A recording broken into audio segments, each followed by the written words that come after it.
Welcome, everybody, to the second hour of Mind Shifters Radio. Today is Wednesday, June the 2nd, 2021, and our call-in number is 563-999-3581, and press 1, and that'll put you into queue to talk to us, and we would love to hear your comments and questions, because that makes it your show, and it makes it more interesting, and it keeps us from having to do a monologue, and so we would love to hear your questions, so press 1. Give Michael just a moment to get in, and I'll say the other thing that I've been doing today, I've got two computers in the living room. So I've had India on one computer working on the app, and then I've had the new website up in the admin section on the other computer trying to fix broken links. So when we first got the new website up, we had something like 2,800 broken links, and I've got it down to 1,300, so I'm making headway. And so the new website is up. It's still whyagain.org, and a lot of the things are still there so that you're familiar with, like the Start Here button still in the upper left corner. You have to scroll down a little bit to get to the bullseye, but it is there. The apps and the book and the radio show, the archives, all of that is still there. And thank you, Susan Giles. She has done a great job. It looks really pretty. It's more modern. It's clean. There's big buttons right in the center when you first go onto the website. That takes you like the Why Again book, free in 8 languages. That's first up, and then the radio show, free to listen, wake-up sheets. And so you click there, and it'll take you to just the wake-up sheets, the reality management sheets. A little further down, or when you hit the bullseye or Start Here, you go to where all of the sheets are for all of the workshops, communication and all of that. So they're in a little different place. Then there's the videos to stream and the CDs and DVDs and books, and then there's an intro link for people that aren't familiar with the work that it'll take them and kind of give them a heads up. There's just lots and lots of things that are different. The mailing list form, she's also got a place on there for one-on-one support. Then down at the bottom, there's still the videos and all that we had before, and the testimonials are still there. But it definitely looks different, and it's absolutely beautiful. So if you find something, like I said, I am working on it and fixing broken links and things, but if you find something that's not working, then please let me know. Let me check on Michael and see why he's not on the switchboard yet.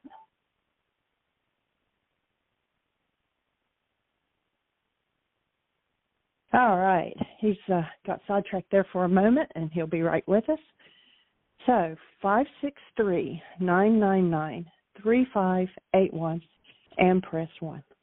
And we'd love to hear from you. So thank you for all the birthday wishes. And let's see, Magda's trying to call me. Maybe she's telling me there's some kind of issue, so I'm going to hold you just a moment and check.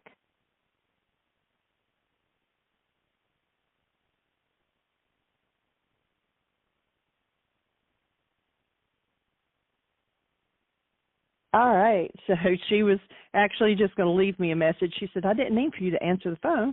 So anyway, but thank you, everybody, for the birthday wishes. I appreciate that. And so if you have a question or a comment or something going on that you would like support with, hopefully Doug will call back in. We had an excellent conversation with him yesterday afternoon at the end of the radio show, and so hopefully he'll call back in and press 1 and continue the processing on that. He was doing a fantastic job. And speaking of Magda, that just called, this coming Sunday from 2 to 4, those of you who are part of the Codependence Intensive, we will be having our next responsibility communication with Chuck and Magda, and they'll be going over, the process that they had from the first communication that they did. So you all that are part of that intensive, be sure to be part of us on Sunday. Bring your questions for them. I'll be sending out an email later today reminding you of all of that and reminding you of the link. And then we'll have one more next Sunday, and that will be the going over the new Power Person worksheet and completing that section of the intensive. So it's been awesome. We've had a lot of people that have said that they would like to do the laws of living next if we would do that. So we're getting that together. On the website, you'll also find we're offering a kind of self-serve intensive. We've got all of the hours of videos from the first 2 online intensive we've done. And so if you participate in that, the cost of that is $600. You'll get the links for all of the videos from the 2 intensives, and it's self-study, so you're on your own to watch them at your leisure. You can do a whole bunch in a row, or you can just do one a week or one a day or whatever. And then what that does is, if you've participated in that, the next time we do a live Codependence to Interdependence, your $600 goes towards the cost of that live intensive. So that is already on the new website, so you can go ahead and get registered for that if you're interested, or get in touch with Michael. And I hear Michael on the phone now, so welcome. My apology. I was in the middle of a nap and did not hear my alarm go. So, excuse me, everybody. Delighted to be here. And speaking of the Codependence to Interdependence Communication Practicum Intensive, I've been if Magda's there, thank you, Magda. I've just been having a blast going back through our our communication practicum session, in which Magda and Chuck agreed to do some responsibility communication. And because it was so profound, we ended up setting up a second bonus session for that particular topic, and we're going to be doing that on Sunday. So it was interesting. The the communication practicum is a workshop I've been doing for, I don't even know, 20 years or more. And the worksheet for it hasn't changed in that long, or there have been maybe minor changes. But as a result of the session, Magda just opened the space for some really sweet insights and understandings. And so I'm actually going through that and editing the instruction set for it. And we'll be sending it out. In fact, Jeannie, I'll send you a link, or maybe you've got it handy, a link for the session from the intensive. Well, maybe we could go ahead and put that in the notes, and if anybody wants to watch it, it's just really, to me, just an exciting new insight, new level of interaction on this responsibility communication. So that's pretty cool. Thank you, Magda and Chuck. Very sweet. And our reading for today is from, of course, Why Is This Happening to Me Again, and What You Can Do About It. A book which, if you would like, you can go to our website and download a free copy. It's out of print, so it's not available anymore.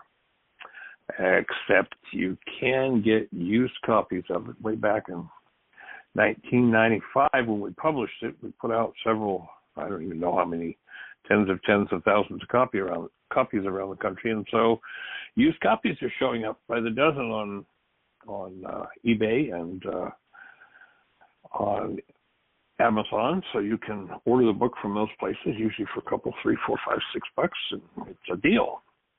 So you can order that and read along with us, or as I say, you can download from the website. Plus years ago, I'm not even sure what the time frame was, but hey, shoot, a bunch of children at school, and the Amish community offer solace to his wife and support to his family, and the world just can't relate to this.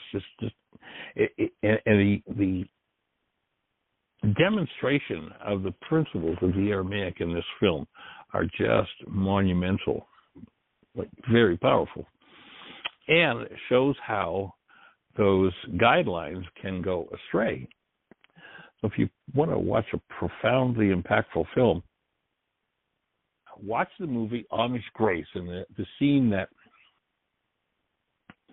always comes to mind when I think about that film is that one of the men whose daughter was killed by a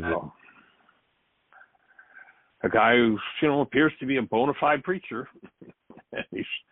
He comes out with the phrase, "If you don't do what God wants you to do, God's going to hurt you."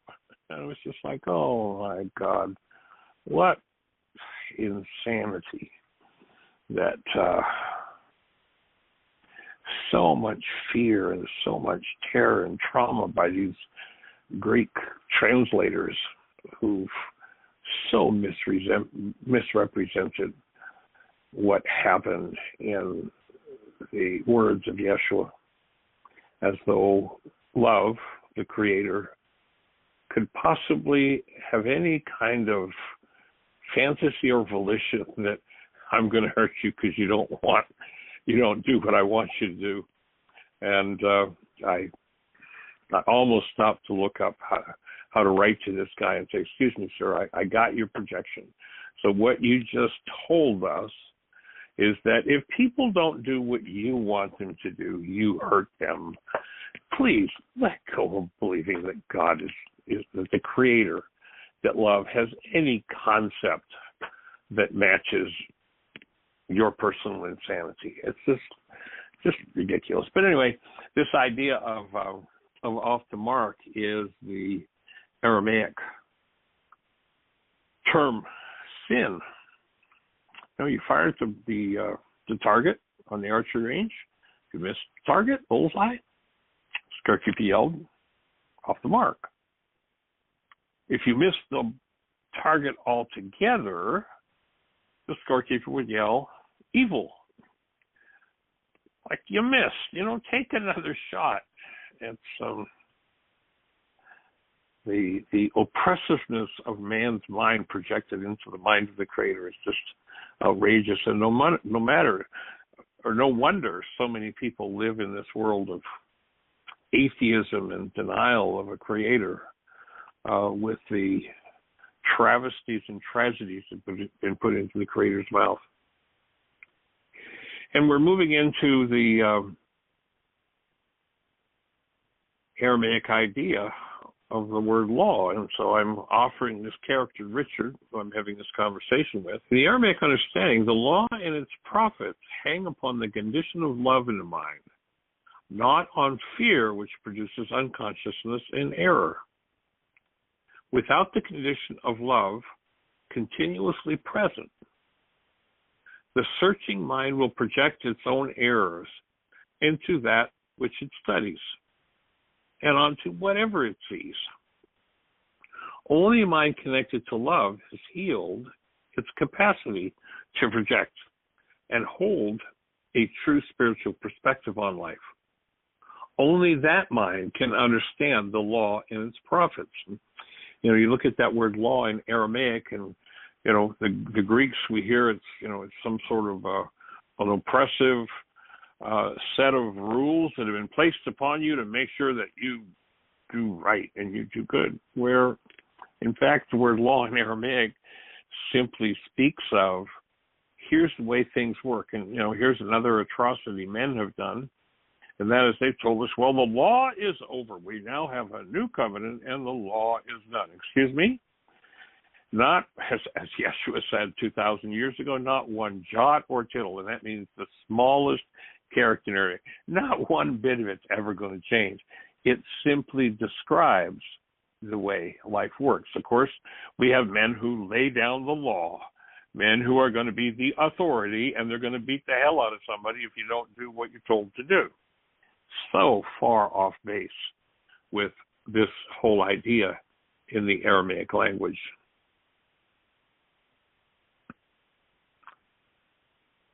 So again, only a mind connected to love has healed its capacity to project, can hold a true spiritual perspective on life. Only that mind can understand the law and the prophets. All others will distort their mind's view of the scriptures by projecting their own pain, fear, hate, and or rage into them. This produces a mind so insane that it can conceive of punishment, torture, and murder in the name of love, and conceive of that as logical, reasonable, and quote-unquote, a holy thing to do. It's mind-boggling when you have the brain cells of what Yeshua was talking about, and then you listen to what men say and what men try to replace truth by giving people their misunderstanding. and pretending that their misunderstanding is true. So we're here to understand how the mind works, how life works, literally how the law works. We actually do a whole intensive, in fact, considering that as our next intensive, called Laws of Living. And we look at the understanding from the Aramaic of how sanity is restored to a mind. When you go into the Aramaic scriptures, one of the documentation pieces that we have of the power of true understanding of it is we took Laws of Living. It was actually originally designed to go into the prison system. And in the Atlanta Federal Penitentiary, we cut recidivism by over 90% with Laws of Living. The local sheriff in Albany, Georgia, this goes back a couple of decades ago, became so upset at the emptying of his jails that he eradicated Laws of Living from it. When people understand how the energy system works, it's like it's just natural to function within it. One doesn't do the crazies that come from misunderstanding and not knowing what was said. So that's another intensive we're considering doing. It'll probably be, I'm not sure, maybe in the fall. Looking at doing that, probably a 16 or 18-week intensive. So if you're interested in it, you can let Jeannie know. Drop her a note at jeanie@whyagain.org. Jeannie at whyagain.org, and let her know you're interested.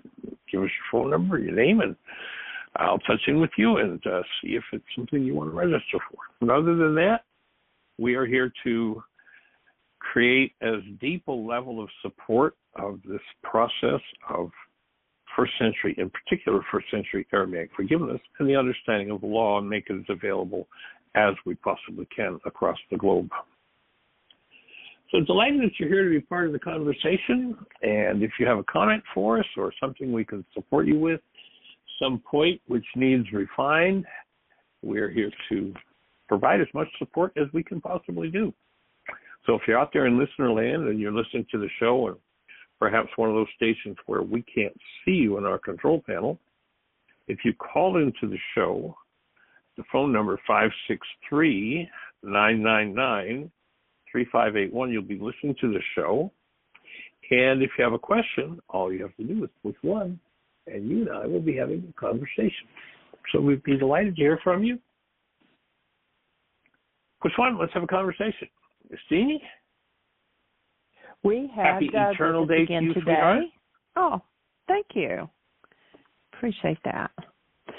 So we've got Doug with us, hopefully, to continue the conversation from yesterday, which was awesome. Oh, welcome, sweet. Doug. Hello there. Happy birthday. Hey there, good sir. Welcome. Thank you. Well, I imagine after yesterday's conversation, you were in some deep process, so I'd love to hear what's happening. Well, I wasn't very happy camper for a while yesterday and even into this morning, but I'm much better now. And, just a few things on this, been working on this mind shifter. And what's it moving for you, Doug? Well, the first thing that it moved, which the mind shifter was, let's see, where was that? It is safe and healing, easy for me to behave in a way that brings joy and aliveness to my relationship with my first thing that came up, which is kind of interesting to me, is that I have no desire to behave in a way that forces, gets, cause, drives Diane to love and care about me, or persuade her into that, because, but yet I see that I kind of expect from her sometimes, and, I don't want to perform according to the demands and judgments of another, and so it's gain their approval, et cetera, et cetera. I just want to be loved because of who I am. And that was that was pretty good for me to see that sort of thing. And then further on, coming down, I'm being driven to behave for approval, by my own, not by anybody else, but I'm of course imagining that other people are doing it to me, and it's all out of my own sense of lack of need, or sense that I need approval from women to survive and to thrive. And so I'm just finding all this enlightening and interesting, and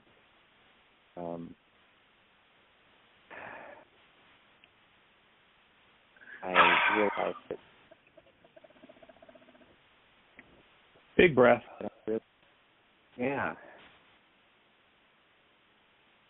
That I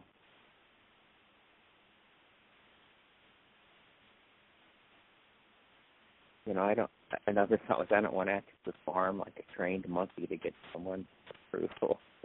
Stuff like that. Clearly from, childhood, feeling like I had to behave in certain ways and presenting it.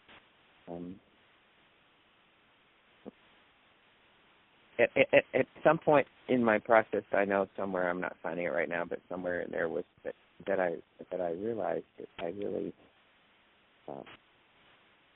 what I need is to simply wish I could find it. Find that I can and am thriving on my own, out of my own solid connection with Source, and not that I need to have somebody else in my life in order to feel like I'm surviving and thriving on my own, in any way, and then further sustain that experience even once I'm in relationship, so that. So I just feel a need to focus on that sort of out at this point, like provide, not being sort of creating this codependence that I need to be surviving and thriving through or with or somebody else. It's like I just need to do it on my own, and then maintain that with God, out of my own source. So that's some of what's gone on for me. Oh, I guess the final important realization was that it must be that any action I take, that any performance or action I do that brings joy and aliveness to my relationship has to be that to me. There should be no separation. It's not like I should be doing something, performing in some way that brings joy and aliveness to somebody else, but suffering and unhappiness to me. I mean, these two things clearly need to be one. And then I found it entertaining how often in relationships, particularly between men and women, it devolves into a situation where we're in conflict constantly over that, feeling like, both parties want the other person to do something that party doesn't want to do. And that just seems so upside down and backwards. So that's my experience at the moment.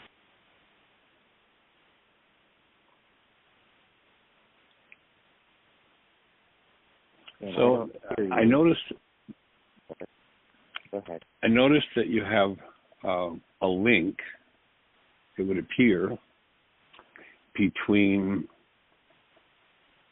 doing things that create harmony and pleasure in your relationship makes you a trained monkey. That was the words I heard. And that was definitely one of the non-being thoughts going forward. One thing that came up, yeah. And maybe if you've been functioning out of some self-deprecating thoughts and the need to function as approval, maybe resolving that behavior as a trained monkey and letting loose of that as a concept would open a deeper space for you to just function as a human being, just to function out of being. And that's going to produce all the awesome and wonderful results you could possibly imagine, and would have nothing to do with having to function a certain way that somebody demanded in order to approve of you. That might be a place to do some worksheets, and to because I can certainly imagine, if I think about that myself, if I think that in order to be approved of, I have to function like a trained monkey, then, boy, I'm sure not doing that, whatever it is.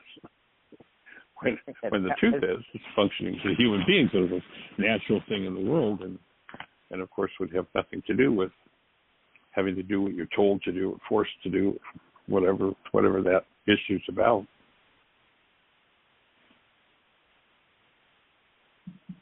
Yeah. So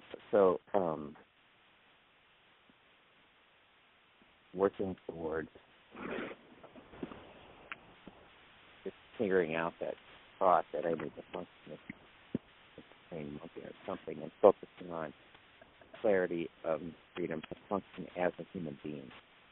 Right? Yeah, just functioning as who you are. I mean, who you are is going to be absolutely, totally, completely acceptable to anybody that you're interacting with. And when we're not functioning as who we are, that's when, we find ourselves in a space of being disapproved of, perhaps disapproving of ourselves, and the beliefs that go along with messages that came from a power person. And so that might be a good worksheet or two to do, or there might be a few worksheets to do on that.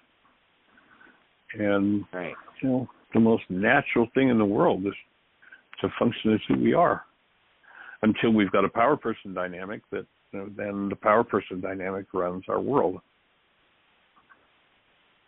And even if we are functioning as who we are, that's not any guarantee that other people are going to accept us, and unless they're functioning out of who they are, right, out of the love they are. Because it seems to me that a God could be functioning out of who they are, and their power person could be functioning out of something other than love and find their behavior unsatisfactory. Yep. Right. So then is there a turnaround here that what you're really saying is you want somebody else to function as a trained monkey in order to please you? That would be the upshot of that response. And maybe recognizing that it's safety and healing for you to simply function as who you are, and for them as well.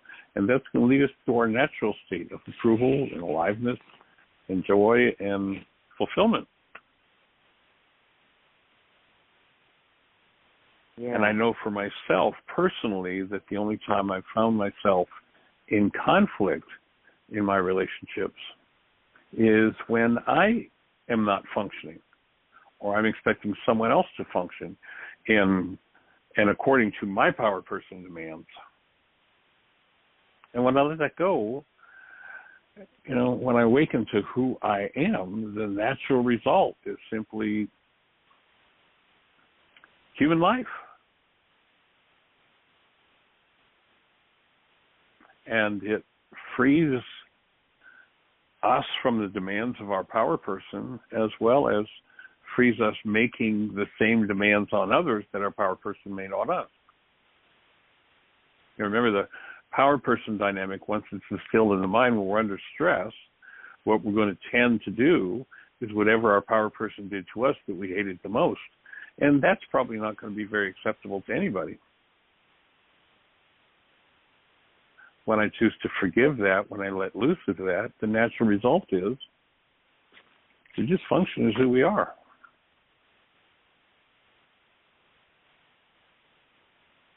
Right. Yeah.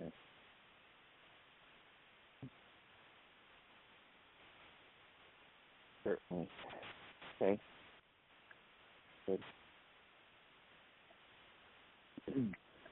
So the truth about you, the truth about Diane, is you were both created in the image and likeness of love, and there is no conflict in that self. It's when we forget that that's who we are And then we start making, the equivalent of our power person demands on ourselves and others, is when the conflicts occur.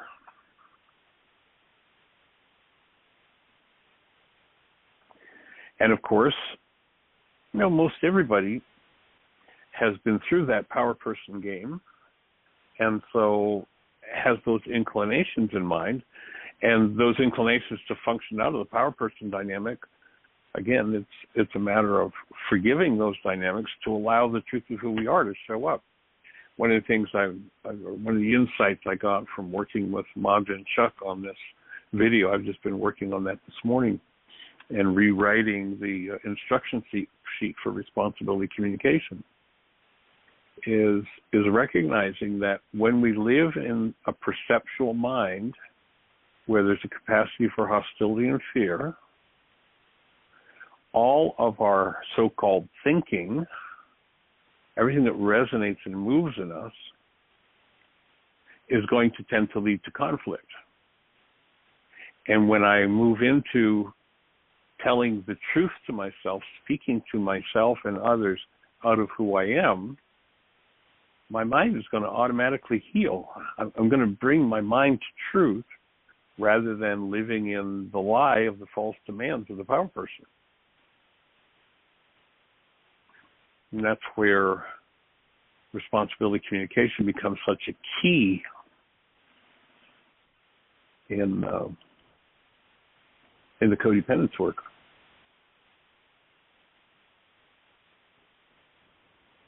And I am just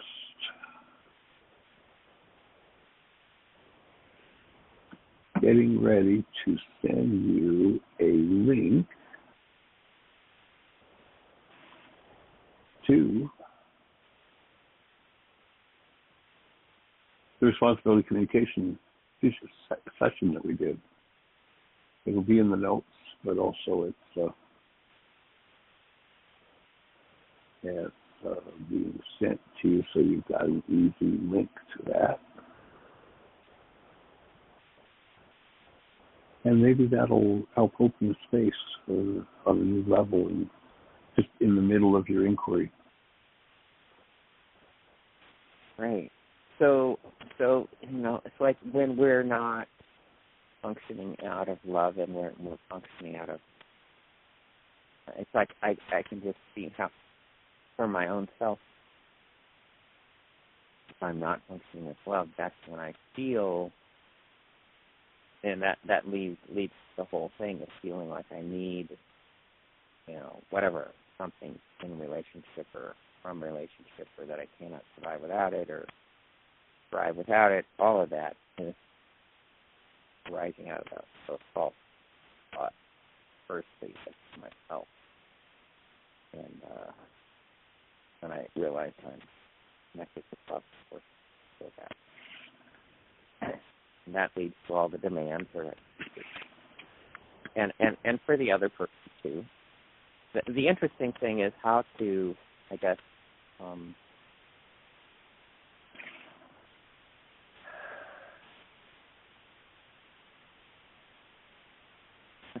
thing I want to say, it's like maintain oneself as love when another person isn't their loving state. That's the original condition I was talking about as a child.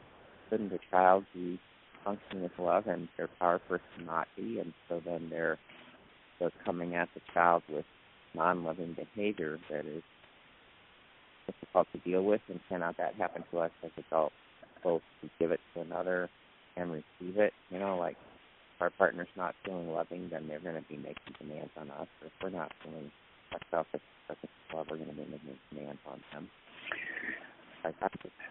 I need more skill in being able to deal with that and stay in a loving state. Well, here's my take. As an adult, if I'd entered into the practice of functioning as love, and somebody's coming at me with something other than love, unless there's some kind of lie in me that I'm hiding that gets triggered by that person, I'm probably going to be able to stand as a space of love. But that doesn't seem to be the natural thing for the child to do. Generations and generations and generations of programming in hostility or fear, the tendency for the child, when under the stress of, accepting the power person's instruction, is for them to go into survival mode. Literally, the child goes into a parasympathetic dominant state where the energy system shuts down, the energy field opens wide, and literally, just like a sponge, sucks in everything going on in the environment. So the parent's in a raging condition. The child, because the parent is literally the source of survival, perceives this threat as survival mode, and they just, it's like the field just opens and, like a sponge just sucks everything in that's going on. If there's rage, fear, blame, guilt going on in the environment, the child just receives that energy and it imprints on the child. And until that dynamic is discovered within the mind and forgiven, whenever that energetic dynamic is activated, they will tend to replicate the power person's behavior. Not having an independent will, but simply experiencing themselves as an extension of the parent, usually the parent, although not always, but an extension of the power person, and subject to the possibility that they will not survive that situation. They go back into that survival mode. And in the survival mode, the ability to thrive is gone. The parasympathetic system is shut down, or at least, because they're actually not two separate systems, they're a continuum. But the parasympathetic, which is the open, connected, loving field that is natural to us, is closed down, and we move toward that, fight, fright, flight, fear mode. And functioning out of that tends to void awareness of the presence of love and behaviors that would come from love. And that's why the responsibility communication, I think if you've got the time, it'd be awesome if you give a listen. I'd love your feedback, your thoughts on that session. I think of all the years I've been teaching responsibility communication, this session is one of the absolute best that we've ever done. And it just, when we can shift into brain cells firing that connect to truth, and the mind is brought to truth, then healing occurs. Just a shift of all of those energetic dynamics happens.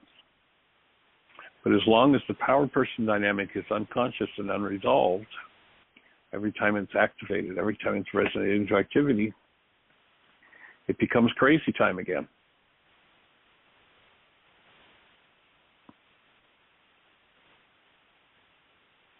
And so the responsibility communication opens space to move from crazy time to sanity. And as I say, I sent you the link to that. I will, when I get it complete, I'm actually working on it right now, a new instruction sheet for the responsibility communication. I'll send that to you as well. And I sent a copy to Diane. So, both of you looking at that and working on it might help open a new space. All right. What I'm realizing, what I'm getting out of reviewing this piece of the work, right now in current events, I've been working on it this morning, is that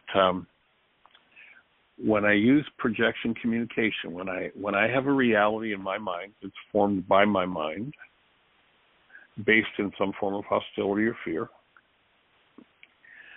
my mind generates a picture world that is totally, completely internal to me. It is a construct of my own mind, period.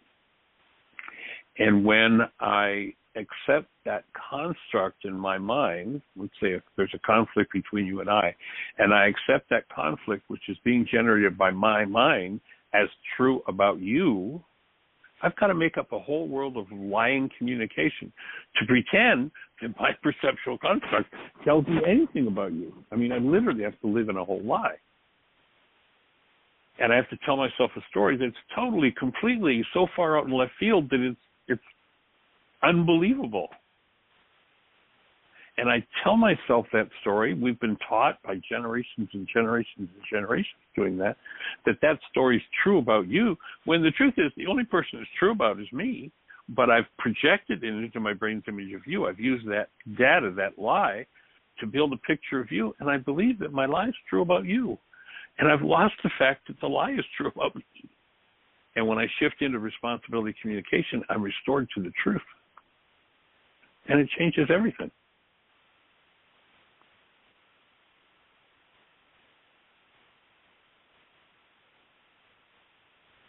I'm very curious now to review that responsibility communication link that you sent in order to understand better how that happens, how the freedom happens from, because as I'm sitting here, I'm like, well, how is that going to happen? Exactly with responsibility communication, that freedom, can be restored. That's a very powerful concept. It's monumental. It's magnificent. I'm with you. Yeah. And I'm saying this on a personal level, from having developed this tool 20 plus years ago and taught it many, many, many, many times since. And as a result of this particular intensive, both Jeannie and I have moved to a new level of doing our work together, of our connection together, of the joy and the aliveness we have together. It's just come to a whole new level, and it's inspired both of us to do a new level of inner work, a new level of trust with each other. That's just been monumental. And in going back and reviewing this, it's just opened a whole different understanding of this communication game that we play. My mind generates a picture called perception. My perception is 100% a reflection of the content of my mind. But here's the trick. When I'm in denial and dissociation, everything that is true about me because it's in my perceptual system now gets turned exactly backward into a picture of you. And I believe that picture. Most people believe the perceptions of their own minds, and their perception is totally based in projection. When I literally turn that around and start to tell myself the truth, then I get to see the kind of insanity I've been living out of and blaming you for it, or, whoever the object of attention is. Of course, Jeannie and I have never done any of that with each other in all the years we've been together. But I'm feeling blessed that, we've just opened a new space between us in arriving at, it's just a whole new level of insight that I, for one, am feeling blessed by. And as I started the show, I'm talking to Magda and appreciating her. Magda has used this responsibility communication tool as one of her favorite tools for at least a decade. And, she and Chuck spent 6 months at Heartland. I mean, she really worked with the responsibility communication. And then when she agreed to do this role-playing in the intensive, and of course we're doing it on Zoom, so we have a full recording of it, the video. It was just it was like her work and her willingness to be in a new level of insight and watch her mind doing that is kind of the piece that gave me when I do, and I've changed the title. I mean, I haven't changed that worksheet in decades, but I've changed the title of the worksheet or the instruction set to Responsibility Healing Communication. And what that communication does is it restores my mind to truth. Instead of living in the lie that the world has taught every one of us to live in all our lives. You made me mad. You made me sad. You hurt. Here I am hurting, and you're present, so it must be you that hurt me. It certainly wouldn't have been me. Who hurt us? It's the content of my own. I mean, besides somebody coming up to cancel the thought and punching me in the nose, nobody can hurt me. I mean, that's silly.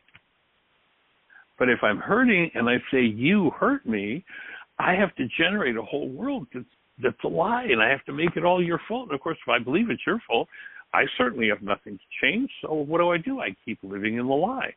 When I shift into responsibility communication, I'm restored to the truth, and it's monumental. That's the insight I'm getting on a new level for me with this tool. Yeah, I'm starting to understand how it works.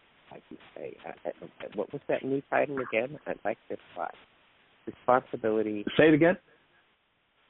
Responsibility communication. Oh, responsibility/healing communication. That when I'm in projection communication, I reinforce my disease process. When I move to responsibility communication, my mind is restored to truth. Healing happens. Right. Automatically. Right. Literally, it precipitates forgiveness because it's exactly. Yeah, it's so cool. So cool. It is. Okay. Yeah, it really is. I was wondering if you could take a minute to discuss a little more, because I've heard you say it more than once, and said it again today, about how when a child is presented with power person their whole energy. I want to understand that a little better, how it shifts, opens up, and they become like a sponge to absorb that harmony. I don't think I... Okay, so, right. So the power person, our definition of a power person, 3 key factors enter into the power person dynamic. This is the whole root of the codependence workshop, codependence to interdependence. And first of all, the power person has more power over my life than I did. It's usually a child that's the object of the situation, but not necessarily. I remember working with a man, who'd been involved in this work for several years, and he had never told me this, but there was a point where he was in a store when the store was robbed, and the robber's there with a gun, and he's got the gun pointed at him, and he thinks he's going to be shot. And he just collapsed right into the whole power person dynamic. And this guy was in his early 70s.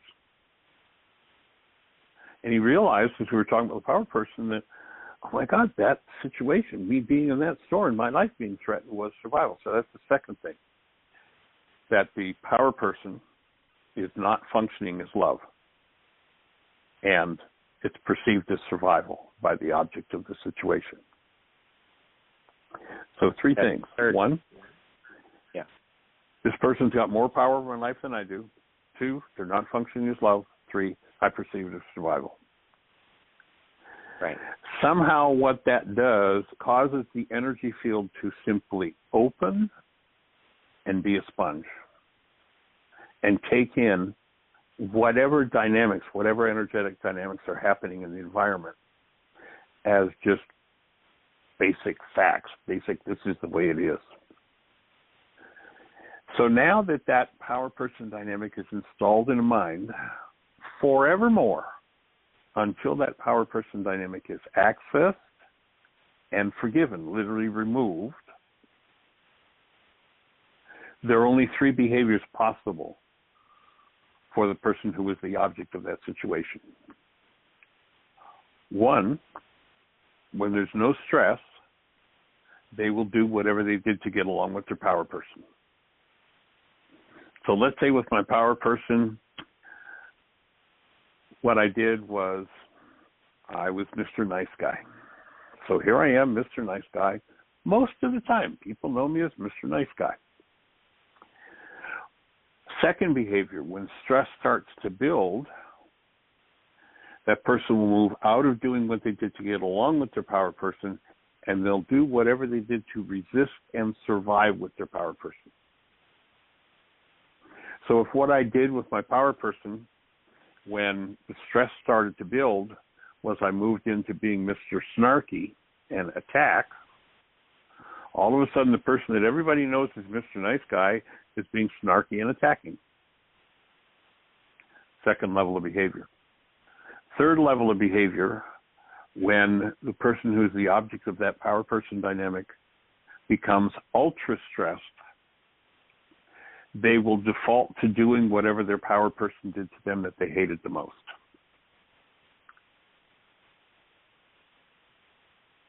So if my power person verbally abused and beat on me, and I become ultra stressed, whoever's in my field, I will verbally abuse and beat on them. So there's the three behaviors that run a person's life, all their lives, without awareness of any kind. And it is literally, my take is, that it's absolutely the dynamic that runs the world today. And I don't care if you're looking at churches or government or business or education or prison systems, whatever it is, they're the three behaviors that are running the world. And there is no presence of love in any of it. And the work is about restoring us to the presence of love, instead of the automatic decision system kicking in and causing us to function out of one of those three dynamics. Yeah, and so a lot of relationship interaction is going to be coming out of that dynamic. Almost all of it under normal. Almost all of it. Yeah. I don't want to call it normal. Almost all of it. So the child makes up here's the act I need to do in order to, survive or to interact with my power person. And so being isn't functioning here. What's functioning is, well, let's see. What I figured out when I was 3 was that if I did this and this and this while my power person did that, then my power person would smile at me and turn away, and I'd make it. And so when stress builds, one goes into doing those behaviors. Now, they call those behaviors loving behaviors. I see I'm loving you, but there's no love in any of that whatsoever. It's simply figuring out the way to survive. And the impact on physiology, again, is to move us into the sympathetic dominant state, so that literally, and this ties in with the Avicen, blood flow shuts down, the capillaries are closed. There's a precapillary orifice at the head of each of the 60 billion capillaries in the system. And because in a threat state, the survival mode says, I shut down blood flow so I don't bleed to death if I get attacked, those capillary orifices close down and blood circulation stops. Now the whole system's in deep survival. And if that becomes one's constant state, then nothing in the system, just like at the very basic level, everything in the system is in survival mode. And boy, I hope I live through this threat that keeps me in this sympathetic state. When I can let that fight, flight, fright, fear mechanism loose, I move out of the sympathetic dominant state into the parasympathetic dominant state, where microcirculation opens, blood flow happens, and there's a supply throughout the whole system that allows the system to build and thrive rather than just make it through the day and survive. Rather than being locked into the high stress mode of interacting with a power person and hoping that I make it through the day. Yes, exactly. I think that two things come to mind, two questions. I know that we're about done. when you said that, I'll stay close to this one first, which is that it would be interesting to create, and maybe there already is a way, but a process or maybe some kind of a sequence for couples to analyze and research with one another or themselves, our person dynamics present, that they just accept they're constantly running in their relationship. And the other thing I'm interested in is asking the questions. You said when a child is exposed to their power person acting in that way, in that dynamic, they open their whole nervous system and take it in.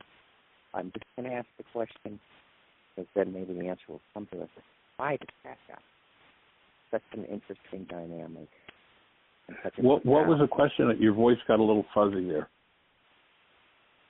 When you said that a child who's subject to their power person's raging, their whole energy system opens up and takes in everything that's happening.